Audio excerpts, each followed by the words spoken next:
প্রিয় দর্শক, আসসালামু আলাইকুম। আমি ডক্টর বজলুর রহিম রিপন, বাত ব্যথা, প্যারালাইসিস, স্পোর্টস ইনজুরি ও ওবেসিটি ম্যানেজমেন্ট স্পেশালিস্ট। একটি দেশের যেমন প্রতিরক্ষার জন্য সেনাবাহিনী থাকে, অর্থাৎ দেশকে বহিঃশত্রুর আক্রমণ থেকে রক্ষা করার জন্য, ঠিক তেমনি মহান রব্বুল আলামিন আমাদের শরীরে প্রতিরক্ষার জন্য রোগ প্রতিরোধক হিসেবে ইমিউন সিস্টেম স্থাপন করে রেখেছেন, যাদের কাজ হচ্ছে বিভিন্ন ধরনের ব্যাকটেরিয়া, ভাইরাস, ছত্রাক বা যে কোনো পরজীবীর আক্রমণ থেকে শরীরকে রক্ষা করার জন্য, অর্থাৎ রোগ জীবাণু থেকে প্রতিরক্ষার জন্য ইমিউন সিস্টেমকে আমাদের শরীরে স্থাপন করে রেখে, সেই ইমিউন সিস্টেম যদি আপনার দুর্বল হয়ে যায় তাহলে যে কোনো ধরনের রোগে আক্রান্ত হওয়ার সম্ভাবনা অনেক বেশি থাকে। সুতরাং প্রিয় দর্শক, আমরা রোগের চিকিৎসার পেছনে টাকা ব্যয় না করে আমরা যদি এই ইমিউন সিস্টেমটাকে ঠিক রাখতে পারি, রোগ প্রতিরোধ ব্যবস্থাটাকে যদি আমরা শক্তিশালী করতে পারি, তাহলে আমাদের রোগ হওয়ার চান্স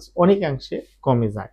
ফলে আমরা রোগের পিছনে যে টাকাটা ব্যয় করি, এই টাকাটা আমাদের ব্যয় করার প্রয়োজন অনেকাংশেই কমে যাবে। সুতরাং এই যে ইমিউন সিস্টেমটাকে আমাদের বুস্ট আপ করার জন্য বা উন্নত করার জন্য বা শক্তিশালী করার জন্য আমাদের প্রয়োজন হচ্ছে আমাদের লাইফ স্টাইল মডিফিকেশন, অর্থাৎ আমাদের জীবনযাত্রার মানটাকে মডিফাই করা। প্রথমত যেটা খুবই দরকার সেটি হচ্ছে যে আমরা যা খাচ্ছি সেই খাবারগুলা বুঝে খাওয়া, অর্থাৎ পুষ্টিকর যে খাবারগুলি সেই খাবারগুলি আমাদের খেতে হবে। যেমন বিভিন্ন রঙের সবজি, শাক, ফল, ফ্রুটস, আপনার মাছ, ডাল, বাদাম, এই টাইপের যে পুষ্টিকর খাবার, যেগুলিতে আপনার প্রচুর পরিমাণে ভিটামিন, মিনারেল এবং অ্যান্টিঅক্সিডেন্ট থাকে, এই খাবারগুলি আমাদের ইমিউন সিস্টেম অর্থাৎ রোগ প্রতিরোধক ব্যবস্থাটাকে শক্তিশালী করে। দ্বিতীয়ত হচ্ছে এই খাবারের পাশাপাশি আমাদের যেটা করা দরকার, নিয়মিত এক্সারসাইজ করতে হবে। নিয়মিত এক্সারসাইজ মানে হচ্ছে যে সপ্তাহে অন্তত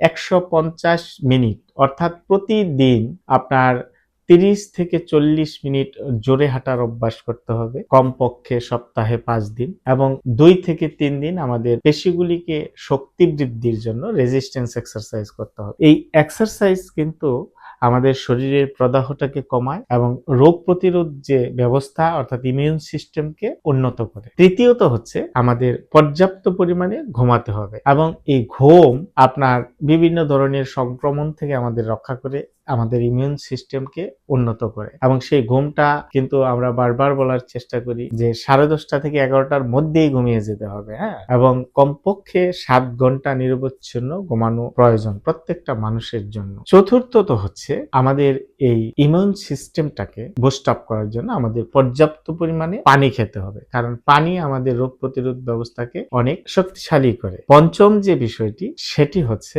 যারা ধূমপান করেন বা অ্যালকোহল বেশি খান, তাদের সেটা কমিয়ে ফেলতে হবে বা এড়িয়ে চলতে হবে। কারণটা হচ্ছে যে এই ধূমপান এবং অ্যালকোহল ইমিউন সিস্টেমকে দুর্বল করে দেয়। ষষ্ঠ যে বিষয়টি আমাদের মাথায় রাখা দরকার সেটি হচ্ছে যে আমাদের গাট হেলথটাকে ভালো রাখার জন্য ফার্মেন্টেড খাবার, বিশেষ করে টক দই আমরা খেতে পারি, আঁশযুক্ত খাবার খেতে পারি।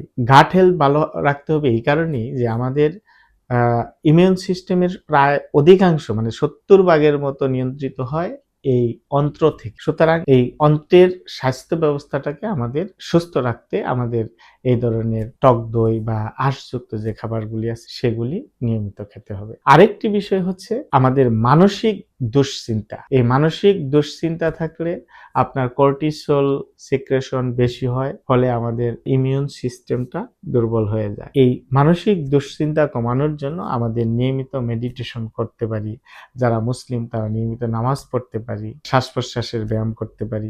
এইগুলির মাধ্যমে আমাদের দুশ্চিন্তা, মানসিক দুশ্চিন্তাকে দূর করতে হবে। আমরা যদি এই যে আলোচনাগুলি করলাম লাইফস্টাইল সম্পর্কিত, এগুলিকে যদি আমরা সঠিকভাবে মেইনটেইন করে চলি, তাহলে কিন্তু আমাদের ইমিউন সিস্টেম অর্থাৎ রোগ প্রতিরোধ ব্যবস্থাটা অনেক বুস্ট আপ হবে, শক্তিশালী হবে, আমাদের রোগে আক্রান্ত হওয়ার সম্ভাবনাটা অনেকাংশে কম থাকবে, আমাদের চিকিৎসা ব্যয় অনেকাংশে কমে যাবে।